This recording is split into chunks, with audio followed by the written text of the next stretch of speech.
আসসালামু আলাইকুম। সংবাদে আপনাদের সবাইকে স্বাগত জানাচ্ছি। আমি ফিরোজ তোহা। শুরুতেই আরবে কেবলস সংবাদ শিরোনাম। বাংলাদেশের সর্বশেষ গুরুত্বপূর্ণ আপডেট সংবাদে আপনাকে স্বাগত। শুরুতেই সংবাদ শিরোনাম, পরে বিস্তারিত।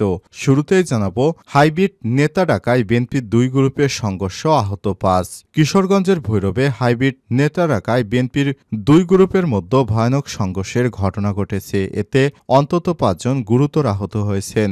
এ সময় বেশ কয়েকটি ঘরবাড়ি, দোকানপাট ভাঙচুর ও লুটপাট করা হয়েছে। এরপর জানাবো, রামপালে গুলিবর্ষণের ঘটনায় আওয়ামী লীগের দুই কর্মী গ্রেপ্তার। বাগেরহাটে রামপালে গুলিবর্ষণের ঘটনায় পিস্তল ও শটগানের গুলিসহ আওয়ামী লীগের দুই কর্মীকে গ্রেপ্তার করেছে পুলিশ।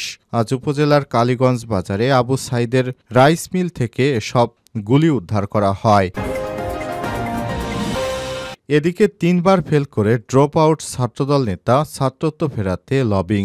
শেরেবাংলা কৃষি বিশ্ববিদ্যালয়ে নিজের ছাত্রত্ব ফিরে পেতে মরিয়া হয়ে উঠেছে বিশ্ববিদ্যালয়টির শাখা ছাত্রদলের সাংগঠনিক সম্পাদক মোহাম্মদ ফরহাদ হোসেন। তিনি ২০১৭-১৮ শিক্ষাবর্ষের শিক্ষার্থী। পরপর ৩ বছর তিনি ফেল করে ছাত্রত্ব হারিয়েছেন। এবার ছাত্রত্ব ফিরে পেতে ছাত্রদল লবিং করছে।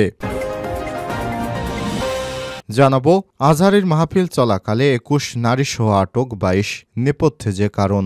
লালমনিরহাটে জনপ্রিয় ইসলামী বক্তা মিজানুর রহমান আজহারীর মাহফিলে চুরি হওয়া নিয়ে এবং ছিনতাইয়ের ঘটনায় থানায় সাধারণ ডায়েরি জিডির হিড়িক পড়েছে।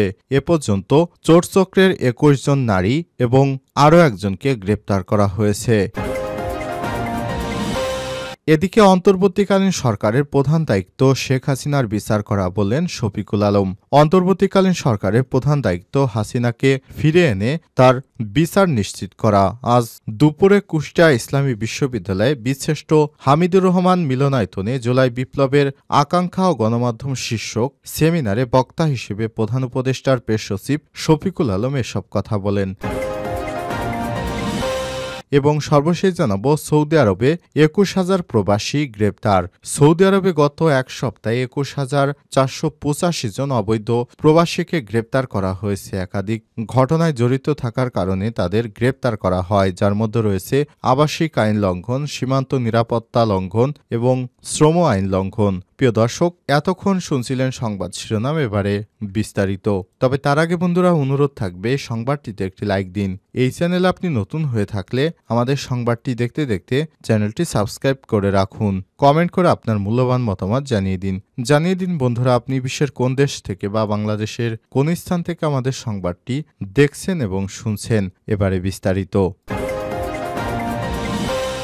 হাইব্রিড নেতা ডাকায় বিএনপির দুই গ্রুপের সংঘর্ষ, আহত ৫। কিশোরগঞ্জের ভৈরবে হাইব্রিড ডাকায় বিএনপির দুই গ্রুপের সংঘর্ষের ঘটনা ঘটেছে।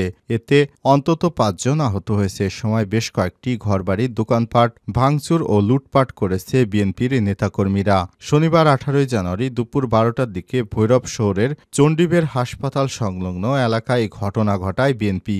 আহতরা হলেন স্থানীয় ৯ নং ওয়ার্ড যুবদল নেতা শফিকুল ইসলাম ৪২, তার ছেলে রাতুল ২৭, সাবেক কাউন্সিলর ও বিএনপি নেতা আনার মিয়া পক্ষের জসিম সহ ৩৫, আরও ২ জন। এদের মধ্যে ২ জনকে সৈয়দ নজরুল ইসলাম মেডিকেল কলেজ হাসপাতালে পাঠানো হয়েছে। স্থানীয় সূত্র থেকে জানা যায়, দুপুর ১২টার দিকে চণ্ডীবের এলাকায় উপজেলা স্বাস্থ্য কমপ্লেক্সে একটি অনুষ্ঠানকে কেন্দ্র করে বিএনপির নেতাকর্মীরা জড়ো হয়। এ সময় ৯ নং ওয়ার্ড বিএনপির সভাপতি হাজী আক্তার মিয়ার পক্ষের লোকজন ও সাবেক সভাপতি আকবর মিয়ার ছেলে ওয়ার্ড যুবদল নেতা শফিকুল ইসলামের লোকজনের মধ্যে বাকবিতণ্ডা হয়। এক পর্যায়ে শফিকুল ইসলামকে হাইব্রিড নেতা বলে স্লোগান দিলে সংঘর্ষ বেঁধে যায়। এ বিষয়ে হাজী মোহাম্মদ আক্তার মিয়া জানান, বাকবিতণ্ডা নিয়ে হঠাৎ শফিকুল ইসলামের লোকজনের সঙ্গে আমাদের লোকজনের মধ্যে ঝামেলা সৃষ্টি হয়। এই ঘটনাটি বিএনপির নেতৃত্ববৃন্দ এসে মীমাংসা করে দেয়। পুনরায় তা সংঘর্ষে লিপ্ত হয়। ভৈরব উপজেলা স্বাস্থ্য কমপ্লেক্সের কর্তব্যরত চিকিৎসক ডক্টর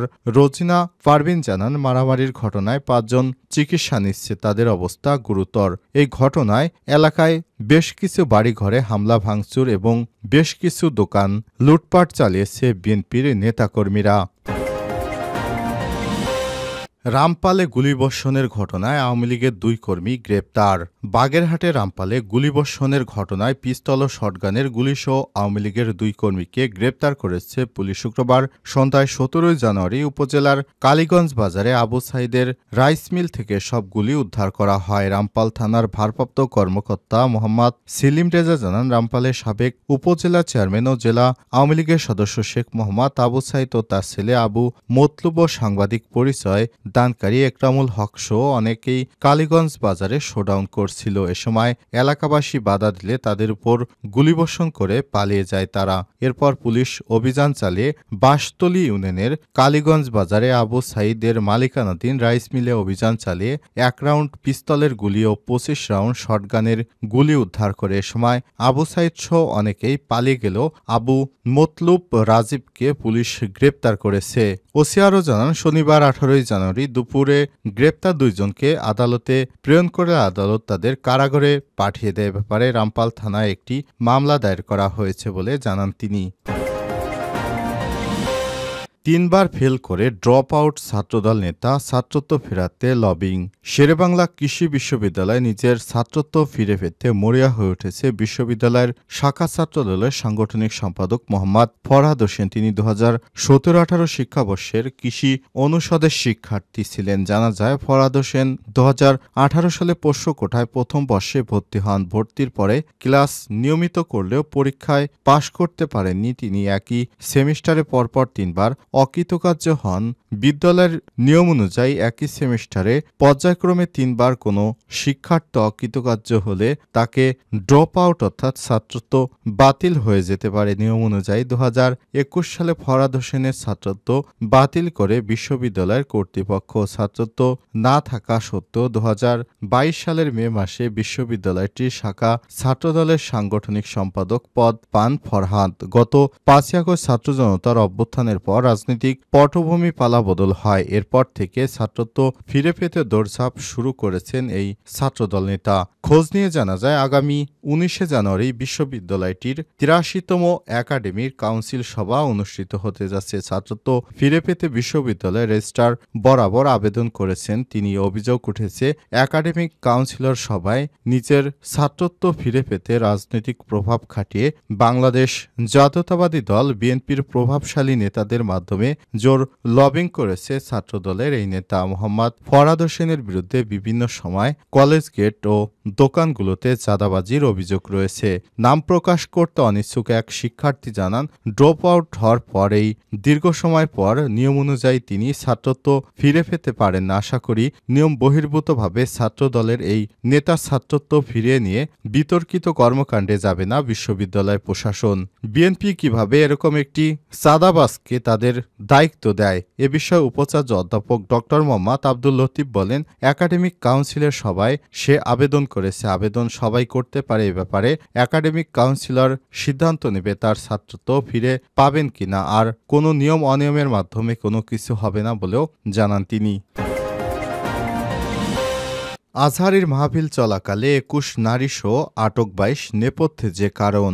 লালমনিরহাটে জনপ্রিয় ইসলামী বক্তা মিজানুর রহমান আজহারের মাহফিলে চুরি এবং ছিনতাইয়ের ঘটনায় সাধারণ ডায়েরি অর্থাৎ জিডির হিড়িক পড়েছে। মোবাইল ফোন, টাকা ও স্বর্ণালংকার চুরির অভিযোগে এখন পর্যন্ত 8 থেকে 10টি জিডি দায়ের করা হয়েছে। শনিবার 18 জানুয়ারি লালমনিরহাট সোহরাওয়ার্দী মাঠে মাহফিল শুরু হয়। এতে লাখো মানুষের সমাগম ঘটে।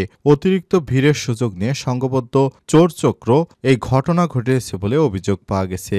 এদিকে চুরি এবং খোয়াজা ঘটনায় নারী চোরচক্র সন্দেহে 21 নারীসহ মোট 22 জনকে আটক করেছে আইন শৃঙ্খলা বাহিনী। আটককৃতদের বেশিরভাগ সিলেট, হবিগঞ্জ, ব্রাহ্মণবাড়িয়া অঞ্চলের বলে জানা গেছে। তাদের জিজ্ঞাসাবাদ চলছে। মাহফিলে অংশ নেওয়া ভুক্তভোগীরা জানায়, অতিরিক্ত ভিড়ের মাঝে সংঘবদ্ধ চোরচক্র মোবাইল কৌশলে টাকা স্বর্ণালংকার হাতিয়ে নেয়। অনেকেই কিছু বুঝে ওঠার আগেই চুরির শিকার হয়ে পড়েন। ফলে জিডি করতে থানা চত্বরে ভুক্তভোগীদের ভিড় এখনও অব্যাহত। মাহফিল আয়োজক কমিটি কোঅর্ডিনেটর রায়হান জানান, আমরা সুষ্ঠুভাবে মাহফিল আয়োজন করার চেষ্টা করছি, তবে এই ধরনের ঘটনা খুবই দুঃখজনক বলে জানিয়েছেন তারা।